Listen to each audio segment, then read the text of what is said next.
요한복음 12장 23절로부터 26절까지의 말씀을 함께 읽으시겠습니다.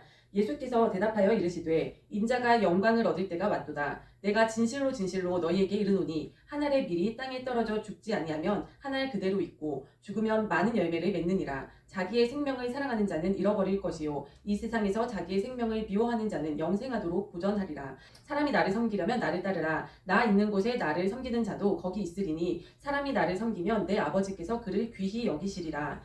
아멘. 지난주에 그 토요일 저녁부터 해가지고 저희 애 중에서 이제 첫째가 열이 나더라고요. 근데 이제 한 3일 정도 열이 안 떨어지고 계속 고열이 나는 거예요. 그래서 이제 좀 커가지고 조금 그냥 감기 같은 경우는 병원을 안 가고도 조금 하루 이틀 고생하고 좀 자기가 견뎌내고 하길래 그냥 한 3일 정도 두다가 너무 막 한 40도 정도 열이 3일을 안 떨어지고 막 해열제를 먹어도 잘 안 듣고 막 이래서 이제 병원에 갔더니 이제 독감 검사를 했습니다. 이제 코에 코로나 검사처럼 이제 면봉을 이렇게 쓰시고 그걸로 독감 검사를 했더니 B형 독감이 나오는 거예요. 그래가지고 이제 약을 처방을 받았는데 타미플루 계열의 이제 비슷한 이름의 그런 약을 처방을 받았습니다. 근데 그 약이 부작용이 있다는 거예요. 이제 어린아이 청소년 같은 경우에는 약간 환각 증세 같은 게 나올 수 있대요. 근데 그 약을 이제 먹으면 하루 정도만 먹어도 그 독감은 거의 뭐 싹 낫는데요. 증상이 없어지는데 이제 증상이 없어져도 5일은 반드시 다 먹어야 된다고 하더라고요. 근데 제가 몇 년 동안 코로나 그 기간을 거치면서 참 이 의료계를 맹신을 못하게 되었습니다. 참 다들 그러시잖아요. 근데 제가 옛날에는 이런 사람이 아니었거든요. 옛날에는 그냥 하라면 하라는 대로 그냥 별 생각도 없이 다 따르고 그리고 웬만하면은 이런 제도나 막 이런 거에 규칙이나 이런 거에 굉장히 잘 순응을 하는 사람이었습니다. 근데 이 코로나 시기를 겪다 보니까 의료계를 잘 믿지를 못하겠는 거예요. 근데 물론 뭐 그런 과학 기술이나 또 의사 뭐 한 분 한 분 그리고 또 그런 연구를 위해서 참 헌신하는 분들이 악하다는 것이 아니라 이 의료계가 너무나 그 돈에 그 자본한테 너무 장악이 되어 있는 거를 알게 되었지 않습니까? 그러니까 이 자본들의 그 의도에 따라서 참 이 의료계가 이 움직인다는 거를 알게 되면서 하라는 대로 못 하겠는 거예요. 그래서 그 전에는 참 백신도 요즘 애들은 태어나면은 태어났을 때부터 시작해서 계속 백신을 맞아요. 그래서 그 돌이 되기 전까지 생후 1년 동안에 백신 그 맞는 가지수를 제가 세어보니까 의무 백신, 뭐 또 선택적 백신, 그래서 대부분의 아이들이 맞는 백신이 한 23가지 정도가 되거든요. 1년 동안에. 그렇게 애들 몸에다가 이 바늘을 꽂아댑니다. 근데 그것도 다 맞췄어요, 저희 애들. 그리고 심지어는 제가 캐나다에서 1년 정도 있으면서도 이제 일본 내염 맞을 시기가 된 거예요. 근데 일본 내염은 우리나라에서는 필수지만 캐나다는 맞을 필요가 없는 거예요. 그런데도 불구하고 저는 그 캐나다에서 일본 내염을 맞을 수 있는 그런 클리닉을 찾고 찾아가지고 우리나라 돈으로 거의 한 20만 원 돈을 주고 맞췄습니다. 그렇게 제가 무지했던 거예요. 근데 이제 조금 그 의료계를 있는 그대로 맹신을 믿지를 못하게 되다 보니까 막 고민이 되는 거예요. 이 약이 괜찮은 약일까? 이 부작용이 이런 부작용이 있다는데 먹여도 될까? 근데 안 먹으면 애가 고생인데 먹으면 하루 만에 낫는다는데 먹여 말아 막 이렇게 한 주 내내 고민을 하다가 결국은 안 먹었는데 애가 고생을 좀 많이 했습니다. 그리고 지금도 완전히 낫지는 못했는데 거의 이제 회복을 하고 있습니다. 그러니까 이렇게 참 의료계에 대해서 좀 믿지 못하게 되었고 또 우리나라의 또 그 박근혜 대통령 탄핵 그런 일을 또 이렇게 겪으면서 보면서 참 언론에 대해서 또 믿지를 못하겠는 거예요. 그 당시에 얼마나 광풍이 막 불었지 않습니까? 광기가 다 있었잖아요, 사람들이. 그래서 그 가짜 뉴스들이 막 난무하고 그렇게 언론들이 거짓말을 해댔는데 그 언론을 어떻게 믿냐는 말이죠. 그러니까 참 언론에 대해서도 참 이제 믿지를 못하겠고 그러니까 이제 그런 TV 같은 걸 잘 뉴스를 안 보고 옛날에는 교과서 뉴스 이런 거는 진리인 줄 알았어요. 저는 진리인 줄 알고 살았어요. 근데 참 보니까 성경만 진리더라고요. 아멘이시죠? 네, 그리고 또 정치인들이야 원래 별로 믿을 사람들은 못했지만 그래도 정부는 우리가 믿지 않습니까? 정부는 우리 국민들을 보호해 줄 거야. 우리나라는 우리 그 국민들을 지켜줄 거야. 이런 믿음이 있었는데 정부도 그렇고 뭐 법조계도 그렇고 뭐 여러 가지 그 정부 기관들이 참 알면 알수록 너무 부패해 있는 거를 보게 되지 않습니까? 그거를 보게 되는 거예요. 그래서 참 믿을 게 없구나. 너무 세상이 진짜 악하구나. 이렇게 느껴지더라고요. 그리고 이제 막 여러 유튜브나 이런 거를 보면서 또 우리가 소위 말하는 일루미나티, 딥스테이트라고도 하고 그림자 정부라고도 하고 그런 가짜 유대인이라고도 성경에 나와 있고 그런 유대 국제금융 자본들 그런 세력들에 대해서 막 이렇게 많이 듣다 보니까 참 잘은 모르지만 이 세계가 그들의 참 소나기에서 움직이는구나 그런 거를 보게 되더라고요. 그러면서 참 이 각국의 정부들도 그들의 하수인 노릇을 하는 정부들이 참 많구나, 나라들이 참 많구나. 그러면서 그들의 목표가 그거잖아요. 이 지상을 예수님 없이 낙원화를 시키는 게 그들의 목적입니다. 근데 그들이 막 자기의 인간의 노력으로 이 세상을 살기 좋은 세상으로 만든다 하면은 굉장히 좋은 것 같잖아요. 그래서 그들도 나름 신념을 가지고 정말 우리보다 더 열심으로 자기들의 목적을 이루기 위해서 노력을 하는 거예요. 근데 문제는 예수님 없이 인간이 이 세상을 낙원화를 만들려고 하다 보니까 막 이 세상에 지구에 너무 사람이 많아가지고 이런 어려움이 있는 거야. 너무 사람이 많아서 에너지를 자원을 다 고갈시켜. 환경 오염을 이렇게 만들어. 기후가 이렇게 위기야. 막 이러면서 인구를 감축해야 돼. 이런 결론이 나오고 있지 않습니까? 그러면서 막 수단과 방법을 가리지 않고 자기네들이 이제 살기 좋은 세상을 만들려고 하는 거예요. 근데 막 그 세력들의 참 그런 것을 조금씩 알아갈수록 야 진짜 이 세상은 참 그 악한 자들 정말 공중 권세 잡은 악한 자들의 세상이구나. 그래서 우리가 정말 바라봐야 될 거는 참 빨리 예수님 오시옵소서 이거밖에 없는 거예요.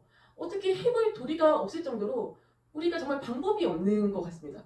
아니 참 일례로 작은 예를 들어서 한 개인이 참 건강하게 이 자기 목숨을 자기의 이 인생을 영위해 가려고 해도 요즘에 이 시대가 너무 악해가지고 그것조차도 너무 힘든 거가 돼버렸더라고요. 왜냐면 막 우리가 먹는 음식은 다 유전자 조작된 GMO 음식이 참 많아요. 가공식품들은 거의 다 우리나라는 그런 게 들어가더라고요. 그러니까 참 먹는 것도 오염돼 있지. 또 요즘에 하늘에는 캠트레일을 엄청 뿌려대가지고 하늘에 캠트레일이 막 뿌려지고 나면은 그 다음날 다다음날은 여지없이 막 구름이 낮게 깔리고 엄청 공기가 안 좋으면서 비가 오거나 눈이 옵니다. 그러면 이제 땅도 오염이 되는 거예요. 바다도 오염이 되는 거예요. 그럼 우리가 먹을 거리가 또 다 오염이 되는 거예요. 그러니까 참 요한계시록에 나오는 막 앞으로는 기근과 전쟁의 때라는 그게 맞는 거예요. 그러면서 이 자들이 자기의 목적을 이루기 위해서 또 의도적으로 자연재해를 일으키기도 하고 또 뭐 기상이변을 일으키기도 하고 우리가 상상하는 것 이상의 기술이 지금은 발달이 돼 있다고 하더라고요. 그러다 보니까 참 이런 세상에서 참 아이들이 불쌍하다라는 생각이 들 정도로 그런 세상이 돼버렸습니다. 그래서 참 예수님이 하루빨리 오셔야겠구나. 예수님께서 이 세상을 통치하시는 것이 유일한 해답인 거예요. 다른 방법이 없는 거예요. 우리가 참 벗어나려고 해도 어떻게 도망가려고 해도 피하려고 해도 피할 수가 없는 지경이지 않습니까? 이제 점점 더 이 과학기술이 발달하면서 더 통제되고 더 감시되는 사회로 들어갈 거예요. 그렇기 때문에 예수님께서 이 세상의 왕이 되셔야 되는 거예요. 그것이 우리의 유일한 소망입니다. 그래서 이 주기도문에 보시면 참 하나님의 뜻이 하늘에서 이룬 것 같이 이 땅에도 이루어지소서 하시잖아요. 그러니까 하늘 나라는 천국은 하나님께서 통치를 하고 계시잖아요. 근데 그런 것처럼 이 땅도 우리가 살고 있는 이 땅도 이 지구도 예수님이 왕이 되셔가지고 예수님이 통치해 주시면 참 이 땅도 이 천국이 되는 거예요. 하나님 나라가 되는 거예요. 그러니까 정말 얼마나 좋을까요? 그때가 되면 참 아무리 좋은 제도가 있다고 해도 아무리 우리 인간들이 여러 실험을 했잖아요. 지금까지 참 이 왕들이 다스리기도 했었고 그리고 이제 왕을 몰아내고 귀족들이 또 다스리기도 했었고 또 그것을 이 대중들이 다 가져와가지고 자기네들이 민주주의를 해보기도 하고 또 공산주의 실험도 하고 여러 가지 다양한 형태로 통치를 해보는 그런 실험들을 역사적으로 다 했단 말입니다. 근데 정말 그래도 자유민주주의가 가장 이상적이긴 하지만 그래도 한계가 있는 거예요. 그래서 정말 유일한 길은 예수님이 왕이 되시는 수밖에 없다는 결론을 이룹니다. 그리고 우리가 뭐 좌파 우파 자유민주주의 공산주의 이래서 예전에는 참 이것이 선과 악의 대결이라고 생각이 들었었어요. 근데 점점 보면 볼수록 좌파, 우파 이것이 선과 악의 대결이 아니라 이거 역시도 정말 악과 악의 대결이 아닐까 이런 생각이 드는 거예요. 거대 악과 거대 악끼리의 싸움인 것 같아요. 그래서 그 와중에 우리나라뿐만이 아니라 전 세계가 정말 악과 악들이 거대한 악과 악이 막 서로 싸우고 세력 다툼을 하고 부딪히는 가운데 이 우리 소수의 정말 믿는 자들은 참 이 세상에서 참 때로는 고통당하고 때로는 환난과 핍박을 받으면서도 그러면서도 천국 소망을 붙들고 또 오직 그 예수님을 믿는 그 믿음을 붙들고 살아가다가 우리가 천국에 가게 됩니다. 근데 이제 나중에 정말 예수님께서 직접 내려오셔가지고 심판하시고 이 땅의 왕이 되셔가지고 우리를 다스려줄 그 날이 기록이 되어 있지 않습니까? 요한계시록에 보면 새하늘 새 땅이 열리고 그 날이 참 고대가 되는 거예요. 참 우리 인간이 어떻게 인간을 통치하는 거는 그것은 어떤 방법이 있어도 어떻게 아이디어를 짜내도 그것이 참 좋은 결과를 맺을 수가 없는 겁니다. 근데 그러면 이 예수님께서 이제 이 땅을 어떻게 이제 통치를 하시게 되실까? 어떻게 이 땅에서 왕이 되실까? 참 그 예수님의 그 승리하시는 전략이 있을 거 아닙니까? 왕이 되시기 위한, 이 땅을 다스리시기 위한, 이 땅의 왕이 되시기 위한 그 이기는 전략이 무엇일까? 그것을 성경에서 보면은 참 우리의 방법과는 다르신 것 같아요. 예수님께서 참 이 땅에 초림하셨을 때 십자가 삶에서 사실은 다른 방법으로도 예수님께서 왕이 되실 수 있잖아요. 얼마든지 충분히. 참 그때 하나님의 그 권능과 권세를 보이시면서 내가 앞으로는 이 세상의 왕이다 하고 다스리실 수도 있는데 예수님께서는 그러지 않으셨어요. 그런 방법을 쓰시지 않으시고 정말 약하고 연약하고 초라하고 비참한 그 모습으로 십자가에서 죽으셨습니다. 십자가에서 돌아가셨어요. 그것이 오늘 본문에서 이제 예수님께서 제자들한테 이르시는 거예요. 이제 인자가 영광받을 때가 왔다. 예수님께서는 그 십자가에서 돌아가시는 거를 영광을 받는다고 표현을 하시는 거예요. 그것이 예수님이 영광을 받으시는 겁니다. 이제 내가 십자가에서 죽을 때가 가까워왔다. 그러시면서 하나를 미리 땅에 떨어져 죽지 않으면 하나를 그대로 있는데 땅에 떨어져서 죽으면 그것이 막 이제 자라나서 많은 열매를 맺느니라. 이것이 예수님의 이기는 법이십니다. 예수님의 이기는 승리법인 거예요. 그래서 그것을 너희들도 나를 섬기려면 나를 따르라 하시는 거예요. 제자들에게. 그래서 예수님이 십자가에서 돌아가셨죠. 그리고 이제 부활하시고 승천하시고 성령을 부어주시고 그래서 그 성령을 받은 제자들이 이제 그 성령을 받고 또 각자 그 한 사람 한 사람이 그 밀이 된 거예요. 그 밀알이 돼가지고 다 그 한 사람 한 사람이 다 순교의 피를 흘리지 않았습니까? 다 순교를 해서 땅에 다 떨어진 거예요. 다 땅에 떨어져서 그 밀알이 심겨져서 죽었더니 그것이 많은 열매를 맺어가지고 몇백 명, 몇천 명의 그 밀알들이 새로 생겨나는 거예요. 그래서 또 그 밀알들이 얼마나 또 초기 기독교에 얼마나 박해를 받았습니까? 그래서 그들이 또 순교를 당하고 핍박을 당하고 환난을 받고 박해를 받고 하면서 다들 자기가 죽어서 땅에 다 떨어진 거예요. 땅에 다 떨어져서 그들이 또 자라나서 열매를 맺어가지고 수천 수만의 열매가 맺히면서 이렇게 복음이 전해져가지고 이 땅 끝에 있는 우리한테도 전해진 거 아닙니까? 그로부터 2000년이 지난 우리한테도 그 복음이 전해진 거예요. 예수님의 방법은 이런 방법입니다. 그러니까 단기적으로 보면, 짧게 보면 이게 뭐야? 이게 뭐야? 왜 이렇게 허무해? 어떻게 이럴 수가 있어? 예수님을 이렇게 섬기고 믿고 충성했는데 어떻게 이럴 수가 있어? 이런 결론인 거예요. 단기적으로 보면. 예수님도 그러셨잖아요. 예수님도 그 주변에 따르던 무리들이 제자들이 다 예수님이 왕이 되실 줄 알았단 말이에요. 이제 막 그 로마 제국을 물리치고 유대 이스라엘의 독립을 가져다 주시고 예수님이 당장의 왕이 되실 줄 알고 막 따랐어요. 그러면서 예수님이 왕이 되시면 나한테 한 자리 주시겠지, 장관짜리 하나 주시겠지 막 이러면서 따랐단 말이에요. 근데 어느 날 갑자기 예수님께서 갑자기 끌려가시더니 십자가에서 죽으셨단 말이에요. 얼마나 이 청천벽력 같은 소식입니까? 얼마나 하늘이 무너지겠습니까? 얼마나 어이가 없어요. 아니 어떻게 저렇게 가실 수가 있지? 어떻게 저렇게 허무하게 이렇게 끝인가? 그랬을 거예요.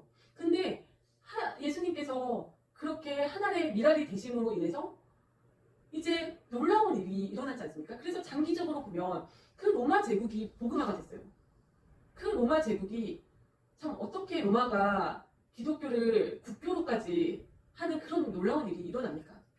근데 그것이 하나님께서 승리하시는 하나님의 방법입니다. 참 우리의 생각과는 너무 다른 것 같아요. 그래서 제가 이 이름이 어려워서 적어왔는데 텔레마쿠스라는 이 AD 4세기경에 수도사가 있었대요. 그래서 그때가 이제 로마가 이미 기독교를 공인한 후고 로마에 이제 많은 사람들이 이제 다 크리스찬이 된 거예요. 그런데도 불구하고 로마에는 여전히 그 검투사들의 그 경기가 아주 막 인기리에 행해지고 있었어요. 콜로세움에서 이제 노예들을 잡아다가 이제 싸움을 붙여가지고 이제 지는 사람은 죽는 거예요. 한 편이 죽을 때까지 싸우는 거를 막 이제 우리가 지금 막 극장에서 뭐 경기를 보고 막 야구장에서 뭐 야구를 경기를 보고 하듯이 그걸 막 좋다고 사람들이 환호하면서 구경하고 막 이랬던 거예요. 그 당시에.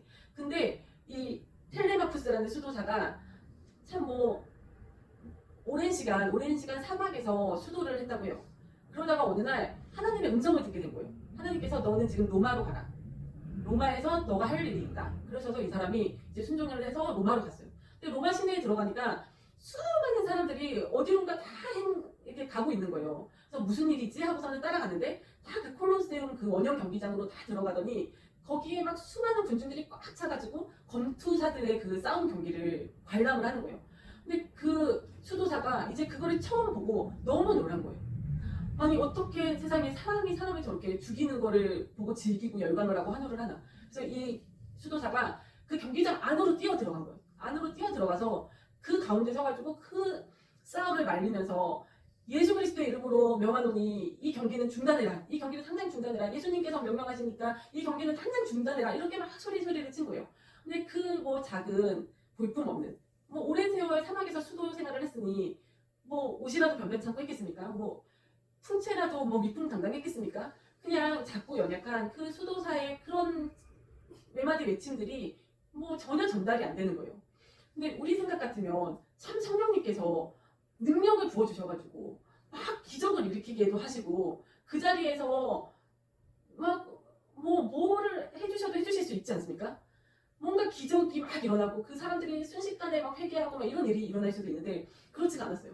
그렇지가 않고 그 결과는 이제 경기를 방해하니까 저 사람 죽여라 해가지고 그냥 그 자리에서 죽음을 당한 거예요. 그냥 칼에 맞고 쓰러져서 그냥 죽었어요.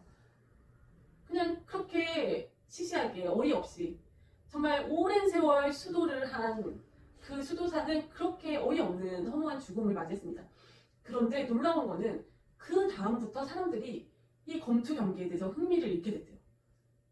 그 검투 경기가 막 이제 사람들이 막 죽이고 막 이런 걸 보고 사람들이 막 열광을 하고 막 희열을 느끼고 해야 되는데 사람들이 이제 그게 보기가 싫어진 거예요. 뭔가 그들의 마음에 변화가 일어난 거예요. 그 수도사의 그 외침이 그들의 마음에 메아리를 쳤겠죠. 그러면서 그들의 마음에 심령에 회개가 일어났을 것 같아요. 그러면서 뭔지 모르지만 더 이상 저런 끔찍한 경기는 즐기지 않게 됐다고요. 그러면서 이제 사람을 죽이지 않는 경기로 되다 보니까 이제 또 점점 사람들이 흥미를 잃어서 이제 그런 경기는 없어졌다고 하더라고요. 그러니까 이런 이야기들이 참 숱하게 많은 것 같아요. 참 우리나라에 처음에 복음을 들고 들어왔던 선교사들 들어와서 예수 복음 한마디 전하지 못하고 바로 죽은 선교사가 계시더라고요. 근데 그러면 그의 죽음은 그냥 뭐 아무것도 아닌 것인가?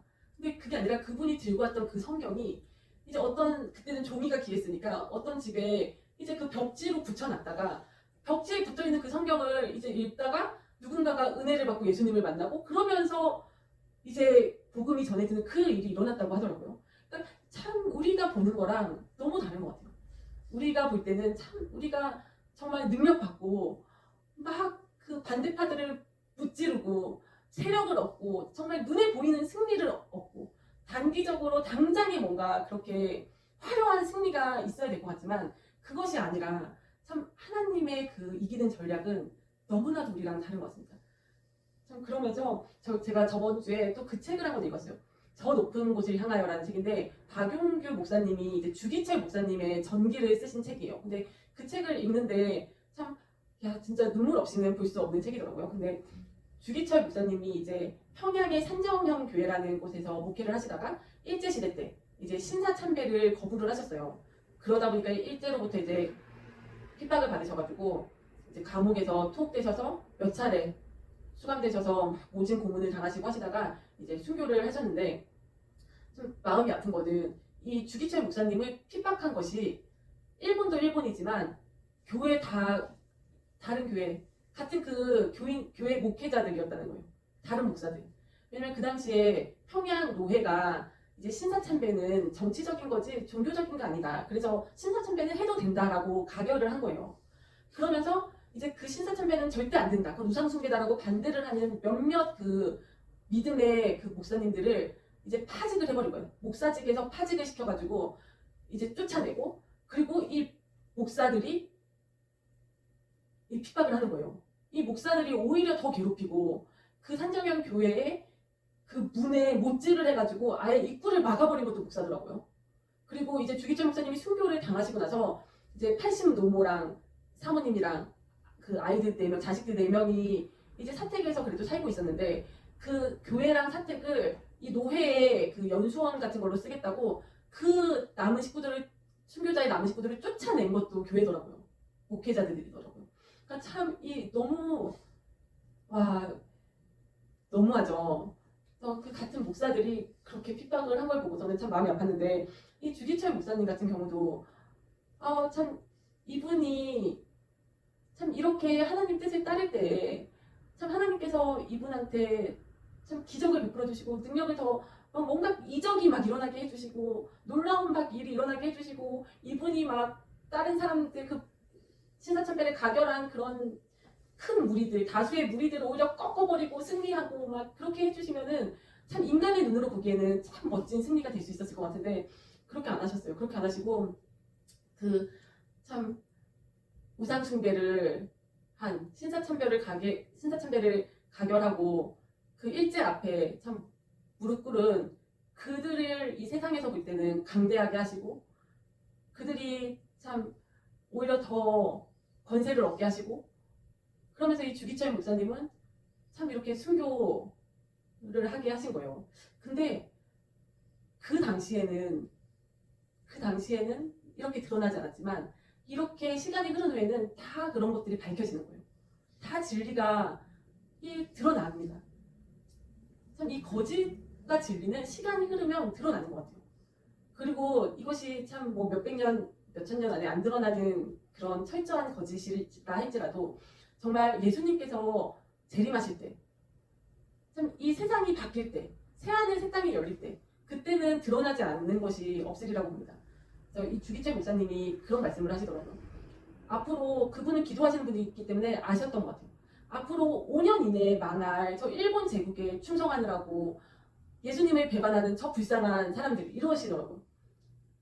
그것을 우리한테도 빗대보면은 참 이 세상을 살아가는 많은 사람들이 결국에는 마지막 때 불못에 던져질 것이 확실한 100% 확실한 그 사단의 세력한테 콩고물이라도 얻어먹으려고 그 거짓과 악의 무리편에 선 사람들이 불쌍한 거예요. 그렇죠. 그리고 참 이 진리의 편에 서는 것이 얼마나 소중한 일인가. 그리고 또 우리가 주님의 군사가 돼야 되지 않습니까? 우리가 주님의 군사들이라면 우리가 또 소망하고 바라봐야 되는 승리가 있는 거예요. 우리가 소망하고 바라봐야 되는 승리는 참 당장에 이루어지는 눈앞에 보이는 세상에서 사람들이 다 인정해 줄 만한 그리고 참 화려한 그런 승리가 아니라 참 예수님의 그 십자가 같은 그 하늘의 미랄이 땅에 떨어져서 자기가 죽고 많은 열매를 맺는 그런 승리일 줄로 믿습니다. 우리가 그런 승리를 참 꿈꾸고 소망할 수 있는 그런 믿음의 전사들이 다 되었으면 좋겠습니다. 아멘.